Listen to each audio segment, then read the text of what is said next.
Banyak teman-teman yang mengirimkan video beliau ini yang membahas tentang berbagai macam bahasan yang diduga menyimpang. Mulai dari tentang konsep surga neraka yang katanya tidak ada, tentang hukum karma, kemudian tentang ruh, dan berbagai macam bahasan yang lainnya. Dan penyimpangan ini begitu halus, susah untuk diketahui, khususnya bagi orang-orang awam. Karena dikemas dengan istilah-istilah yang kelihatan ilmiah atau ilmu tingkat tinggi. Diistilahkan bahwa ini adalah kajian tasawuf, kajian orang-orang yang sudah pada tingkat tertentu, tidak untuk pemula dan lain sebagainya. Dan kalau para sahabat mendengarkan kajian-kajian saya, kemudian membaca buku yang terbaru sekalipun tentang pengembangan diri, itu sudah masuk di situ.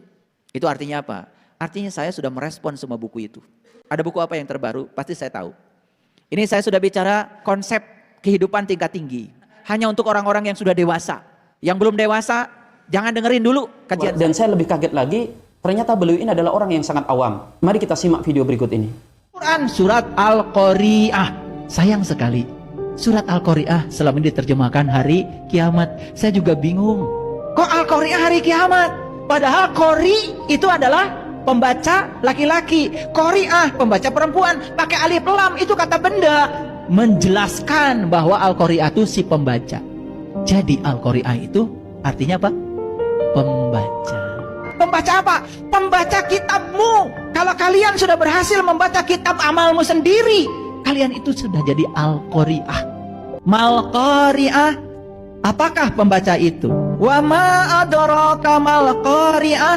Tahukah apakah pembaca itu? Diulang 3 kali. Kesalahan yang beliau lakukan itu bukanlah sabkul kalam atau kepleset lidah. Kita tentu tahu bedanya orang yang kepleset lidah dengan orang yang memang salah paham, gagal paham, atau tidak paham. Jelas di sini beliau tidak bisa membedakan antara kata qoro'a dengan qoro'ah. Antara qori, pembaca laki-laki, atau qori'ah, pembaca perempuan.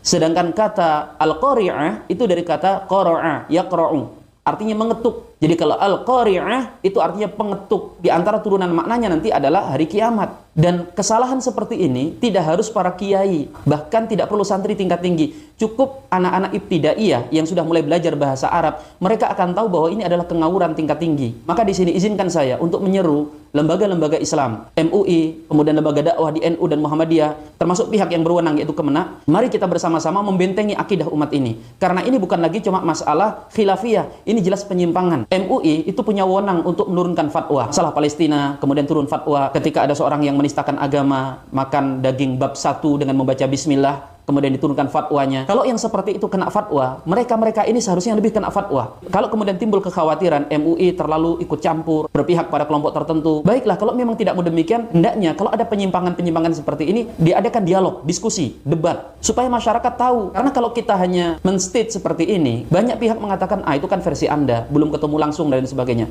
Kadang kami memberikan penjelasan sejelas-jelasnya bahwa pendapat ini menabrak bukan hanya mayoritas, bahkan kesepakatan para ulama. Itu saja masih ada yang bela.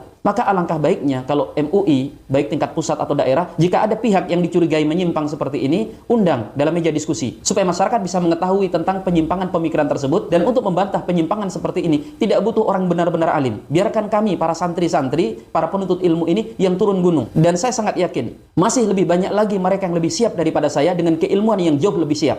Dan mohon ini disebarkan agar pihak-pihak terkait bisa paling tidak memfasilitasi debat terbuka, adakan rutin setiap pekan, kalau tidak setiap bulan. Undang mereka yang sudah menyampaikan ceramah-ceramah yang meresahkan. Dan tradisi adu argumen dan pendapat di meja diskusi itu bukanlah hal yang tercela. Itu dilakukan oleh para ulama-ulama kita sepanjang sejarah untuk menjaga kemurnian agama ini. Dan agama kita itu agama data, agama ilmu yang siap diuji dengan kajian. Bukan agama dogma yang kemudian hanya kita terima lalu kita telan mentah-mentah untuk kita imani dan kita laksanakan.